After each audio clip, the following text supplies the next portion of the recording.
오늘 우리가 함께 살펴볼 하나님의 말씀은 마태복음 21장 1절에서부터 11절 말씀 보도록 하겠습니다. 마태복음 21장 1절에서부터 11절 말씀 함께 보도록 하겠습니다. 제가 가지고 있는 성경으로 신약 33페이지에 있습니다.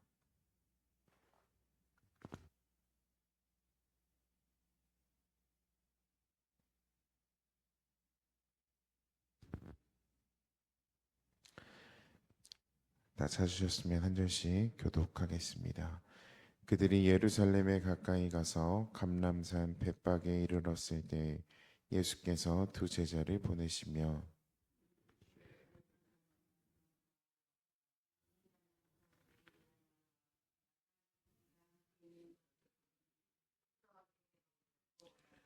만일 누가 무슨 말을 하거든 주가 쓰시겠다 하라. 그리하면 즉시 보내리라 하시니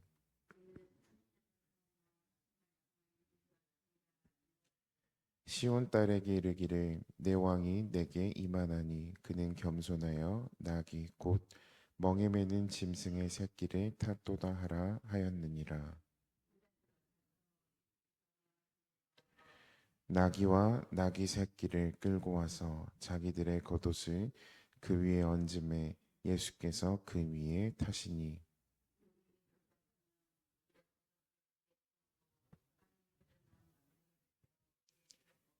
앞에서 가고 뒤에서 따르는 무리가 소리 높여 이르되 호산나 다윗의 자손이여 찬송하리로다. 주의 이름으로 오시는 이여 가장 높은 곳에서 호산나 하더라.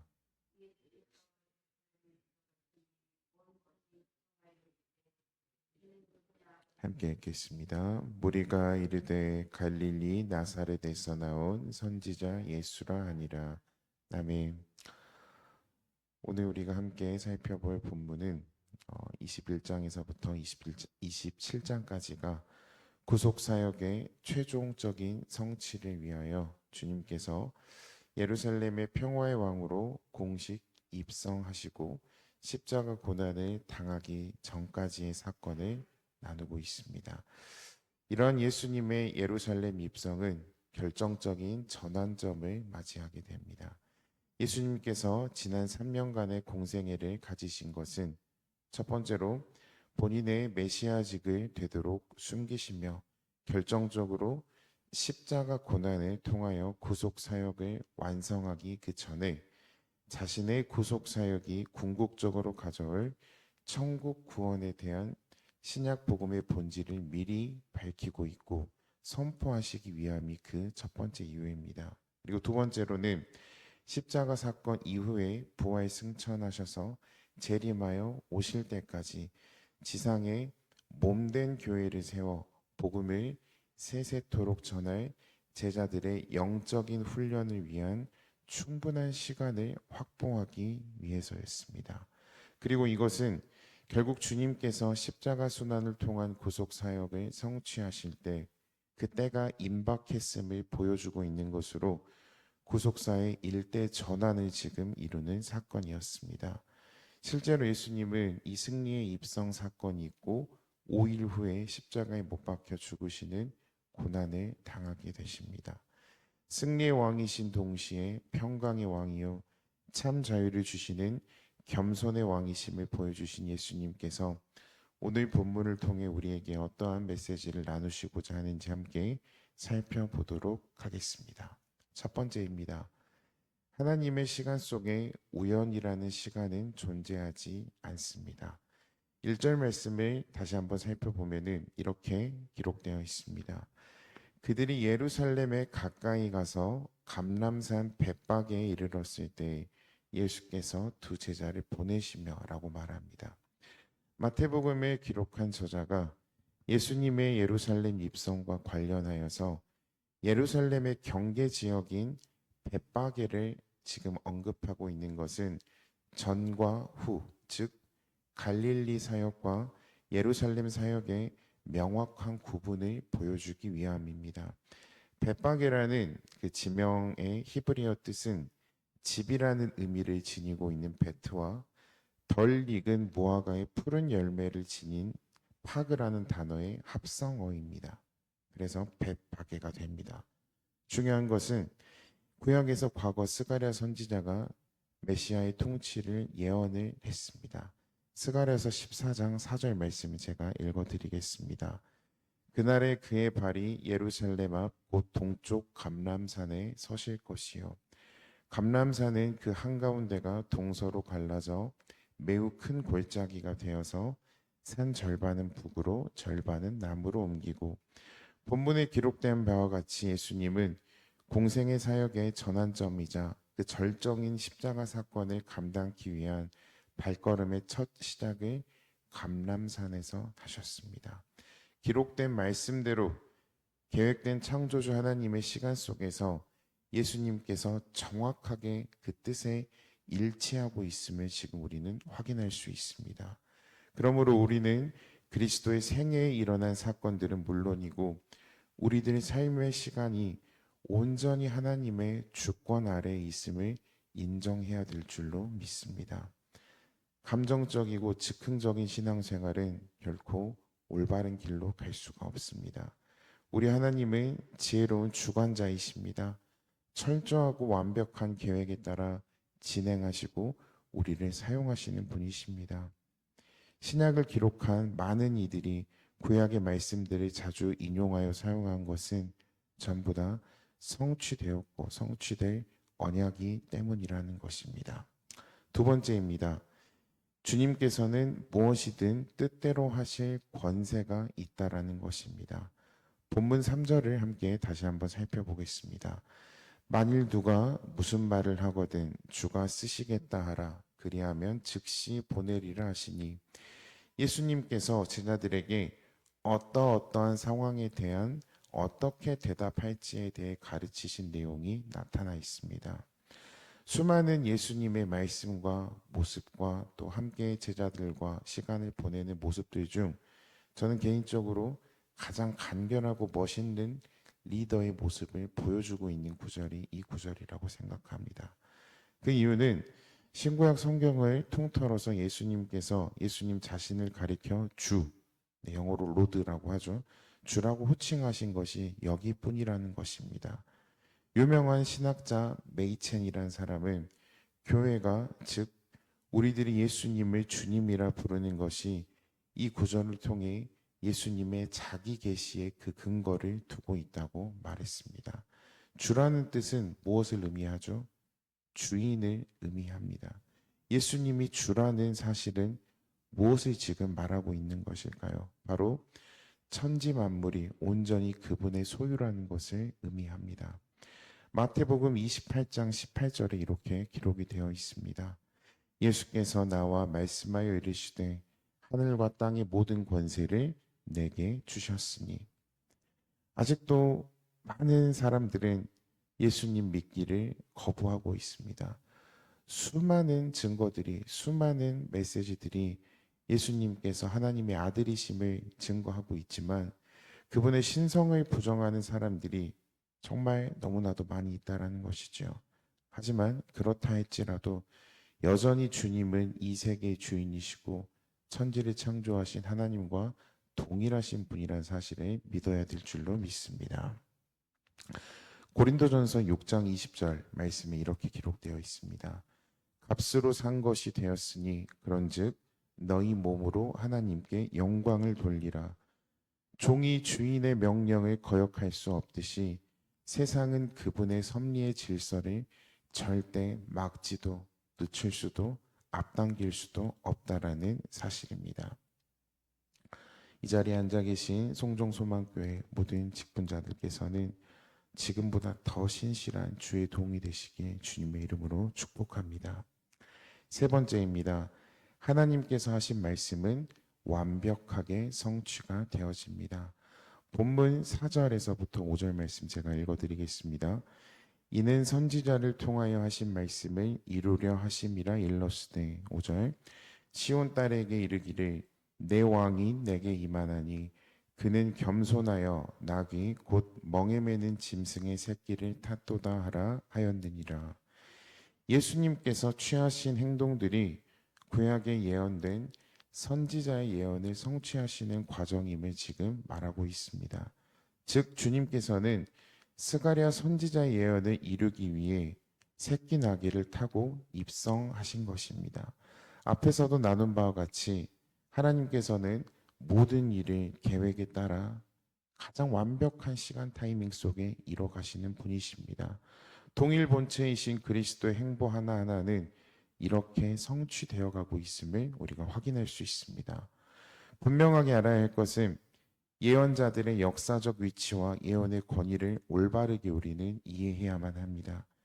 그들은 자신의 사견을 진술한 사람들이 아니라 하나님께서 사용하고자 택하신 훌륭한 도구들이었습니다. 예언자들 가운데 그 누구도 내 생각에 라고 말한 사람이 없음을 주목해야 될 줄로 믿습니다. 이사야 1장 2절과 10절, 예레미야 1장 2절 말씀을 보면 이렇게 말합니다. 여호와께서 말씀하시기를 여호와의 말씀을 들을지어다. 이사야 선지자의 고백입니다. 예레미야 선지자도 마찬가지로 여호와의 말씀이 예레미야에게 임하였고 성취된 말씀은 위로와 소망을 우리에게 줍니다. 하지만 두려운 경고도 동시에 늘 있음을 기억해야 될 줄로 믿습니다. 축복의 약속만, 복의 그 모든 것을 주시는 복만을 주시는 약속이 아니라 믿지 아니한 자들에게, 선택받지 못한 자들에게 하나님께서 분명히 준비하실 지옥 형벌에 대한 경고 또한 반드시 이루어질 것이기 때문입니다. 네 번째입니다. 말씀 앞에 순종함은 믿음의 다른 표현입니다. 본문 6절 말씀 우리 함께 같이 읽어보겠습니다. 시작. 제자들이 가서 예수께서 명하신 대로 하여. 간단합니다. 그대로 하는 것입니다. 근데 제일 어려운 부분이죠. 순종의 부분입니다. 어떠한 의견도 제기하지 않고 묵묵히 순종한 것입니다. 세상의 모든 지식보다 지혜로운 주님께서 하신 명령, 즉 말씀이 우리의 어떠한 경험과 우리 삶의 어떠한 분석적인 데이터와 어떠한 가능성이라든지 나의 어떤 합리성을 가지고 우리가 논할 수 있는 부분일까요? 주님 말씀 앞에 우리가 주님 제 생각에 이거는 이렇게 하면 맞겠습니다. 과연 타당할지 한번 다시 살펴보시길 바라겠습니다. 관점을 한번 바꿔서 살펴보겠습니다. 하나님께서 우리를 창조하셨을 때 우리에게 어떠한 실현 가능성을 아니면 어떠한 합리성을 논하고 타협 끝에 주의 복된 자녀로 인정을 해 주셨을까요? 너네들 만들어 놓고 보니까 이렇게 할까? 이렇게 하나님께서는 생각하지 않으셨습니다. 그 질문 모두가 아니라는 것이죠. 계산기가 1 더하기 1은 눌렀을 때 2라는 값을 나타냅니다. 그랬을 때 고민하고 나타나나요? 한 10초 정도 생각했다가 아니죠. 경우의 수를 따져보면서 계산을 한가요? 그렇지 않습니다. 그것처럼 하나님의 말씀 더하기 순종은 믿음이라는 절대값만이 존재한다는 사실을 기억하시길 바라겠습니다.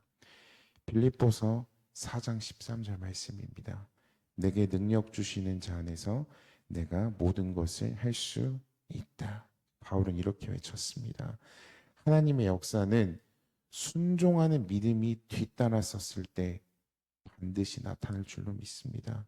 순종하는 믿음이 하나님의 위대한 역사를 체험할 수 있는 가장 빠르고 가장 가까운 길임을 믿으시길 바라겠습니다. 마지막 5번째입니다. 신앙은 모양보다 내용이 중요합니다. 본문 8절 말씀 제가 읽겠습니다. 무리의 대다수는 그들의 겉옷을 길에 펴고 다른 이들은 나뭇가지를 베어 길에 펴고 나귀에 오르신 주님을 향한 그 당시 군중들의 반응을 기록하고 있습니다. 제자들이 한 것처럼 자기들의 겉옷을 벗어 길에 폈으며 종려나무가지를 베어 길에 폈습니다. 예수님을 열렬히 환호한다는 경의의 표현이었습니다.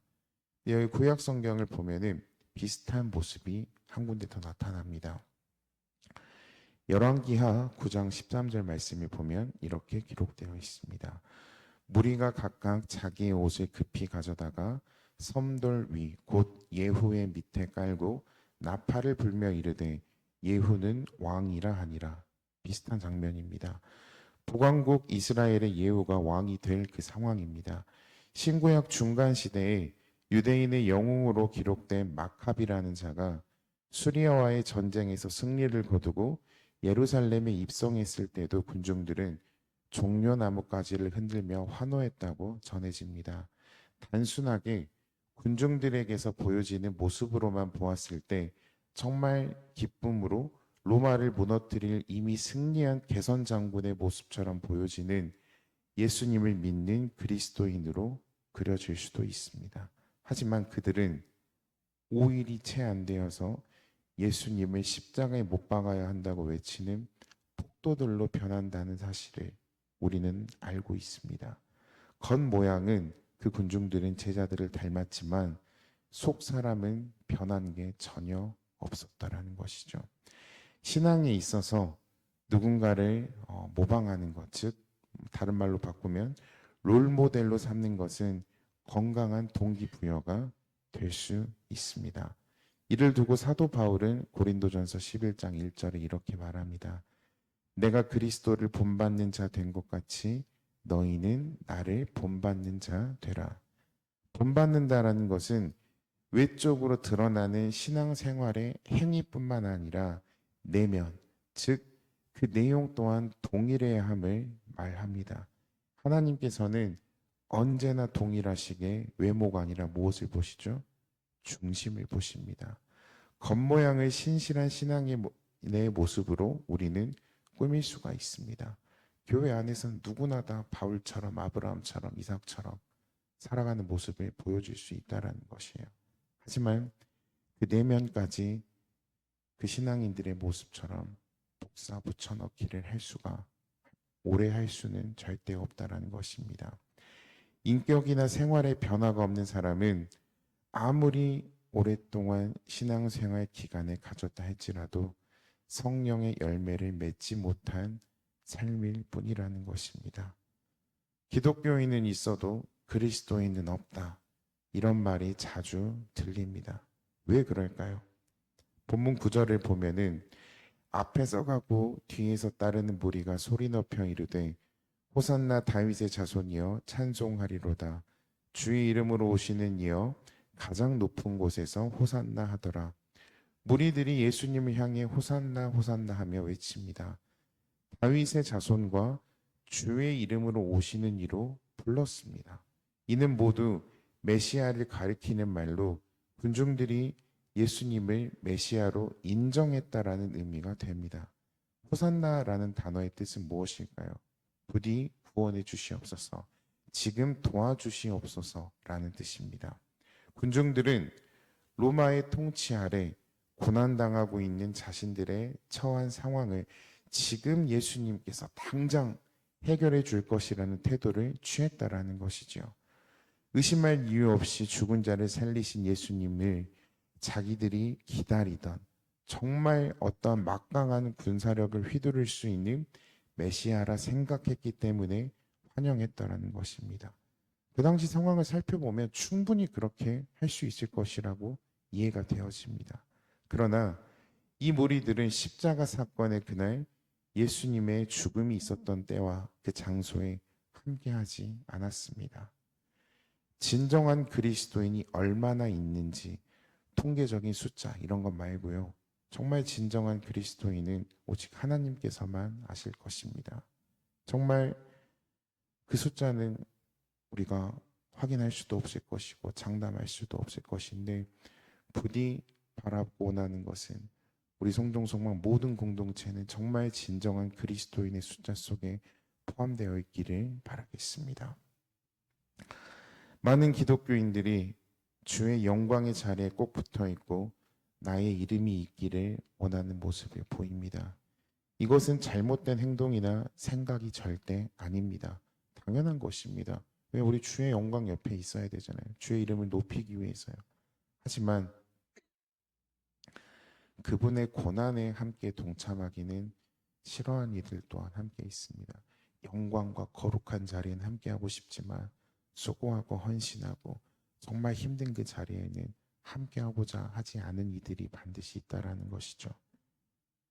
로마서 8장 17절을 보면은 자녀이면 또한 상속자 곧 하나님의 상속자요 그리스도와 함께한 상속자니 우리가 그와 함께 영광을 받기 위하여 고난도 함께 받아야 할 것이니라 라고 말합니다. 진정한 성도의 삶을 살기 위한 절대적인 공식이자 원리입니다. 그 누구도 깨뜨릴 수 없는 주님께서 명령하신 사실이라는 것이지요. 공식과 원리를 무시하고 풀 수 있는 문제는 없습니다. 제자의 삶을 제자의 삶답게 살아가라는 창조주의 부르심을 외면하는 성도의 삶의 끝은 어디에 있을까요? 천국문에 들어가기 위해 반드시 통과해야 하는 문 중에 하나가 고난의 문입니다. 이 자리에 이 시간 함께한 모든 성도님들께서는 여러분의 십자가를 지고 자기를 부인하며 그리스도의 뒤를 따르시기를 바라겠습니다. 송정소망교회 성도 여러분, 이처럼 주님의 예루살렘 입성이 우리에게 시사하는 바가 매우 중요한 줄로 생각이 되어집니다. 말씀을 이제 맺으려고 하는데 맺기 전에 오늘 본문 가운데 제일 주목받지 못한 한 단어가 있습니다. 바로 나귀입니다. 1절부터 11절까지 읽었는데 나귀라는 단어는 방금 우리가 나눈 말씀에 들어가 있지 않았습니다. 근데 오늘 말씀에 그 나귀의 시선으로 마무리를 하도록 하겠습니다. 그 나귀는 사람을 단 한 번도 태워본 적이 없는 나귀입니다. 그런데 갑자기 사람이 등 뒤에 올라탔습니다. 건장한 청년을 어린 새끼 나귀가 감당하기에는 조금은 버거웠을 수도 있습니다. 얼마나 무거웠을까? 아니면 얼마나 깜짝 놀랐을까? 한번 생각해 보시길 바라겠습니다.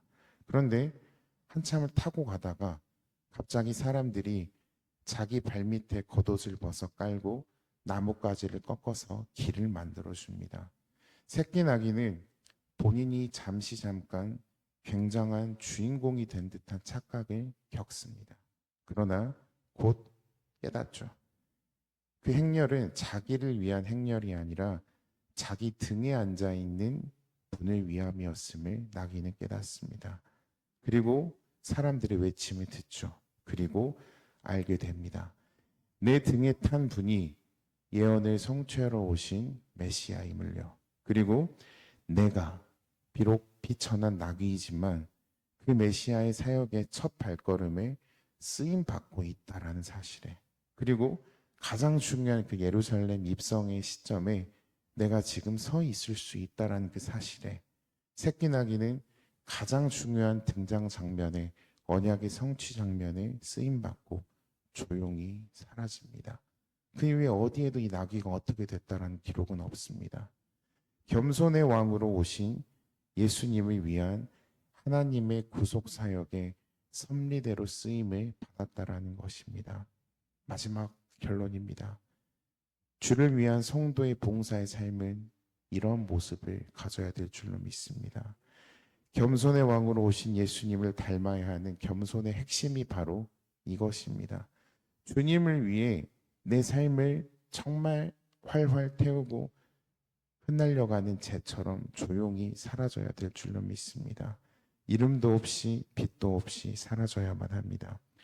그 일의 무게가 얼마나 되었던, 그 일의 길이 어디를 향하는지 알 수 없을지라도 주님이 나를 쓰시겠다고 말씀하시면 즉시 내어드리시길 바라겠습니다. 그리고 쓰임받은 후에는 우리는 조용히 십자가 뒤로 사라져야 그 자리에 주님이 드러나기 때문입니다. 겸손의 왕으로 오신 예수님을 닮아가는 우리 모두가 되기를 주님의 이름으로 축복합니다. 기도하고 마치겠습니다. 사랑과 내가 충만하신 하나님 아버지 참으로 감사합니다. 겸손의 왕으로 오신 예수님을 닮아가는 또 따라가는 우리 모두의 삶이 될 수 있도록 하나님 축복하여 주시옵소서. 순종을 정말 무엇보다 기쁨으로 받아들이게 해 주시옵고 감사함으로 말미암아 주를 위해 헌신하는 모든 일에 하나님께서 주시는 복을 누리면서 기쁨으로 그 짐을 함께 나눠질 수 있는 우리 모든 송정소망교회 공동체 될 수 있도록 하나님 축복하여 주시옵소서. 하나님이 또 예물을 가지고 나왔습니다. 드리는 손길에 축복을 더하시사 하나님 나라의 사역을 위해 정말 착하고 충성된 종이라 칭찬받을 수 있는 우리가 될 수 있도록 하나님 축복하여 주시옵소서. 감사드리며 이 모든 말씀 우리 렁만 죄악권에서 구원하신 살아계신 우리 주 예수 그리스도 이름으로 기도합니다.